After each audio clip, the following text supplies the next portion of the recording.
Beyond the screens, past the pings, and deeper than the noise of today, there is a frequency that never fades. It is the sound of a voice telling a truth that was true 1,000 years ago and will be true 1,000 years from now. These are the narratives that shaped civilizations, the legends that whispered to our ancestors, and the stories that still live inside us, waiting to be woken up. In a world that moves too fast, we are taking a moment to sit still, to breathe, to co create a world using nothing but the air between us and the power of your imagination. I, Rashmi Shetty, am your host, and this is Once Upon a Time Stories that have stood the test of time. Let's begin.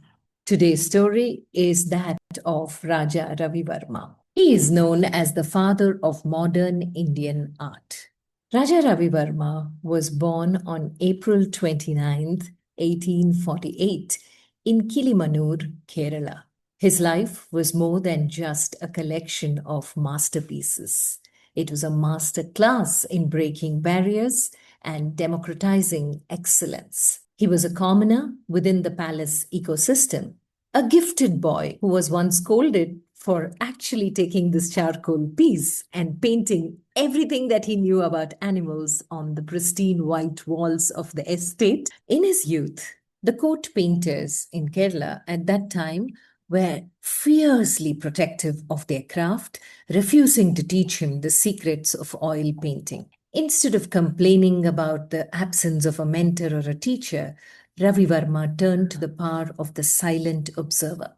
By observing the visiting Dutch artist to the royal court, Theodore Jensen, and learned a lot of it through his eyes. Raja Ravi Varma is proof that you can learn almost anything by being a silent, focused observer of those who are already masters in their craft. And true skill is often caught, not just taught.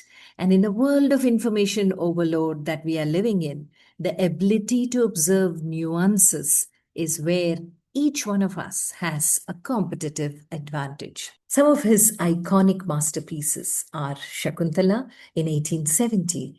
The picture depicts Shakuntala pretending to remove a thorn from her foot while she's actually stealing a glance at her lover, King Dushyanta. The next one is in 1899 when he created the Hamsa Damayanti. The painting portrays Princess Damayanti talking to a golden swan, a Hamsa, which acts as a messenger between her and King Nala. The next is a brilliant display of cultural diversity that he painted in 1889, featuring 11 women from different parts of India, each in their regional attire, playing traditional musical instruments, called the Galaxy of Musicians.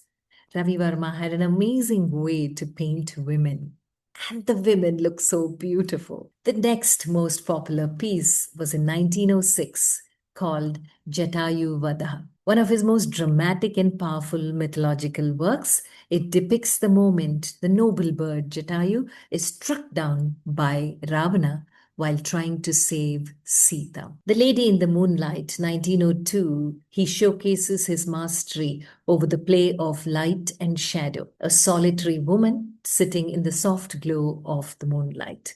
Her features and folds of her garments illuminated with an ethereal quality. Some other famous works are The Milkmaid, Goddess Lakshmi and Goddess Saraswati, and Radha in the Moonlight. For years, Ravi Varma's work was exclusive property of the elite. But he realized that as long as the gods stayed in the palaces, they belonged only to a few. So he took a massive risk by setting up a lithographic press in Lonavala. He moved art from the gilded frame to the common home. He showed us that when you find something beautiful or helpful, don't keep it to yourself. The more you share your talent, the bigger your world becomes. And the impact of anything that is accessible is an experience in itself. Ravi Varma was often criticized for making his subjects look too real, but that was his genius. In his masterpiece Yashoda and Krishna, he didn't just paint a deity.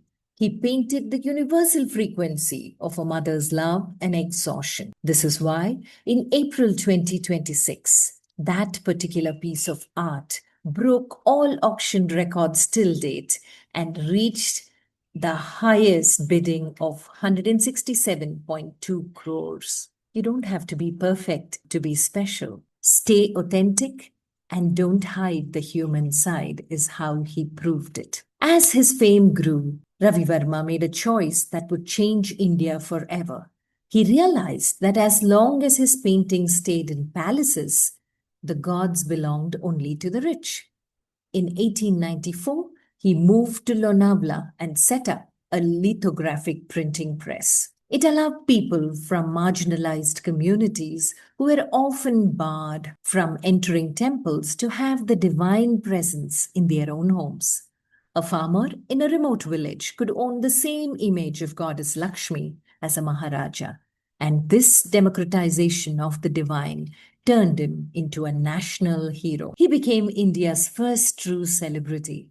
The sheer volume of letters from fans and orders for prints and the notes of gratitude was so overwhelming that the government had to establish a dedicated post office just to handle his mail. Perhaps the most powerful fact of his life is that the title Raja was not an inheritance. It was a recognition that was bestowed upon him in 1904. He wasn't born a king. He earned the crown through the stroke of a brush. He proved that excellence is a self-made territory. Remember, you don't need a title to lead. You lead by doing what you love with all your heart. Raja Ravi Varma passed away on October 2nd, 1906, but he never truly left. Every time you see a calendar with a deity, a scene in an Indian mythological film, or a classic comic book, you are looking at his vision. He proved that you don't need a crown to be a king.